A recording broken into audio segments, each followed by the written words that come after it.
warahmatullahi wabarakatuh. Bersama saya Mbak Dwi di Pagar Alam Pos Channel. Berdasarkan data kantor Kementerian Agama Kota Pagar Alam melalui bidang bimbingan masyarakat Islam, jumlah hewan kurban di wilayah Kota Pagar Alam yang dipotong di tahun 2020 ini turun. Ini tayangannya. Dari laporan yang kita himpun yang berasal dari petugas penyuluhan agama sekota Pagar Alam, untuk jumlah hewan kurban yang dipotong pada pelaksanaan Lebaran Idul Adha 1441 Hijriah, ada sebanyak 601 hewan kurban, terdiri dari sapi dan kambing. Terang Kepala Kemenak Kota Pagar Alam Haji Win Hartan SAG MPDI melalui Kasih Bimas Islam Sumaji SAG. Dikatakan Sumaji, jumlah hewan kurban yang dipotong yang jauh menurun pada Idul Adha tahun ini diperkirakan lebih disebabkan merosotnya perekonomian masyarakat sebagai dampak pandemi COVID-19 yang diduga menjadi faktor penyebab turunnya pemotongan hewan kurban.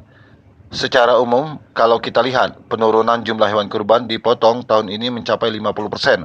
Adanya pandemi COVID-19 ini memang kita nilai berdampak pada jumlah hewan kurban yang juga mengalami penurunan cukup drastis. Tandasnya, Edo, Pagar Alam Pos Channel. Pengerjaan rehab sekolah tahun ini diisyaratkan untuk memperhatikan kualitas pengerjaannya. Hal ini agar hasil manfaatnya sesuai dengan yang diharapkan. Ini tayangannya. Kepala Dinas Pendidikan dan Kebudayaan Kota Pagar Alam Haji Holmin Heriadi SPD MPD melalui Kabid Dikdasman Jemio SPD MPD kepada Pagar Alam Pos mengatakan pihaknya melakukan pengawasan ke lapangan setiap tahap pelaksanaannya dan belum lama ini sudah dilakukan titik nol dan dilakukan pendampingan oleh pihak dinas. Mengenai rehab sekolah sudah jalan, bahkan ada sekolah yang mulai melakukan pembongkaran bangunan sarana di sekolahnya. Ujar dia seraya mengatakan untuk titik nol didampingi semisal untuk persiapan pelaksanaan pembangunan toilet dan rehab ruangan belajar. Pembongkaran ini sejalan untuk persiapan melakukan rehab bagi sekolah yang mendapatkan bantuan rehab fisik. Sejalan dengan itu sambil menunggu pencairan dana rehab tahap awal sebesar 25% dari pagu bantuannya yang mereka terima. Ujar Jumio, seraya mengatakan untuk pengadaan semisal komputer juga sudah jalan, tinggal menunggu pesanan tiba. Edo, Pagar Alam Pos Channel. Tim teknik PLN ULP Pagar Alam menebang pohon di Jalan Depati Haji Duaji, Kelurahan Lubuk Buntak, Kecamatan Dempo Selatan.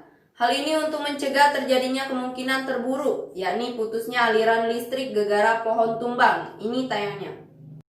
Lokasi pohon yang ditebang itu tak jauh dari rumah mantan Kabak Reskrim Polri Komjen Purnawirawan Susno Duaji. Maka Susno pun mengapresiasi kegiatan tersebut. Susno mengatakan langkah yang dilakukan PLN sudah tepat, patut diacungi jempol, katanya kepada Pagar Alam Pos.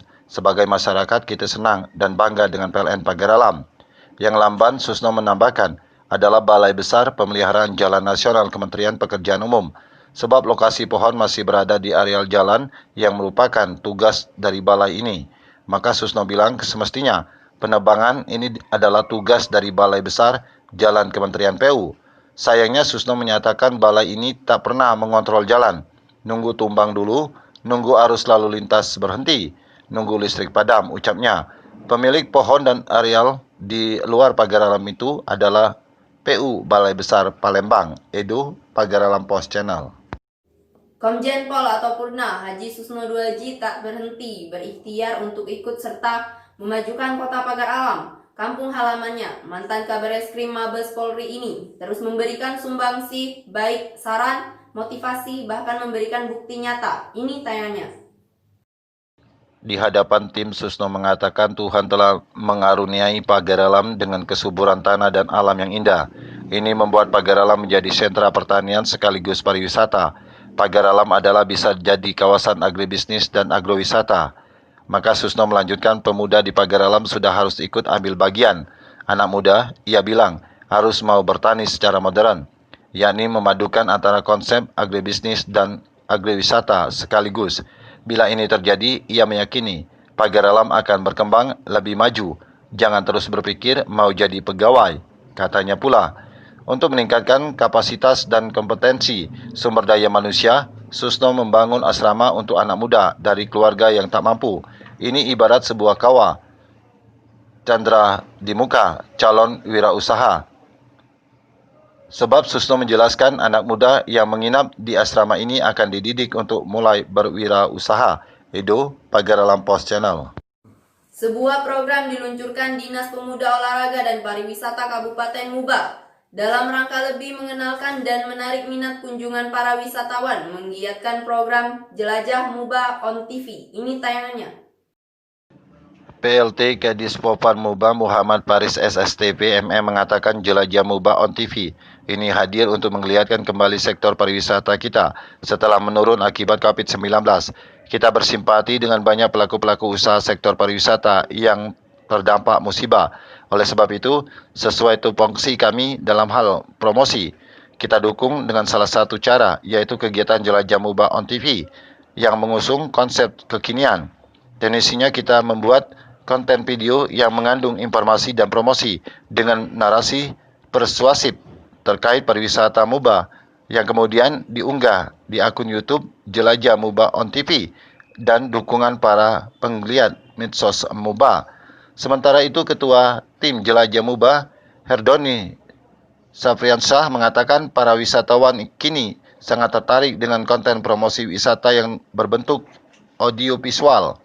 Lewat Jelajah Muba on TV inilah kita harapkan bisa merepresentasikan daya tarik wisata di Kabupaten Musi Banyu Asin, Edo Pagar Alam Pos Channel. Kabupaten Lahat punya jurus baru untuk mengejar tambahan kantong PAD dari sektor pajak bumi bangunan. Kali ini giliran lingkup ASN, rupanya hasil yang didapat cukup mencengangkan. Ini tayangannya. Sekda Lahat Januarsyah Bali mengatakan sesuai surat edaran Bupati Lahat, bukti pelunasan PBB jadi syarat utama bagi ASN jajaran Pemkab Lahat untuk mendapatkan tunjangan penghasilan pegawai dan beban kerja. Alhamdulillah dengan sistem ini, kita juga memetik hasilnya. Baru 1 minggu saja pencapaian pajak sektor PBB tembus 1,6 miliar. Januarsyah menuturkan, terobosan ini juga untuk mendorong ketaatan pajak di kalangan ASN. Menurutnya, ASN sepatutnya menjadi contoh. Jangan sampai masyarakat selalu dikejar pelunasan PBB, sedangkan ASN sendiri banyak yang lalai bayar PBB. Sementara Kepala Bapeda Lahat, Subranuddin, melalui Kabid PBB, P2 dan BPHTB, Hendri Agung Firmansyah, menjelaskan nominal tiap wajib pajak tidak semua sama, sesuai yang tertera di surat pemberitahuan pajak terhutang. Pembayaran PBB ini menggunakan aplikasi 4 teks yang ngelik ke Bank BRI, sehingga saat November dimasukkan, langsung tercantum seluruh riwayat pembayaran PBB, baik yang lunas dan menunggak. Edo Pagar Alam Pos Channel. Terima kasih telah menyaksikan tayangan kami di Pagar Alam Pos Channel. Jangan lupa like, subscribe, dan komen. Wassalamualaikum warahmatullahi wabarakatuh.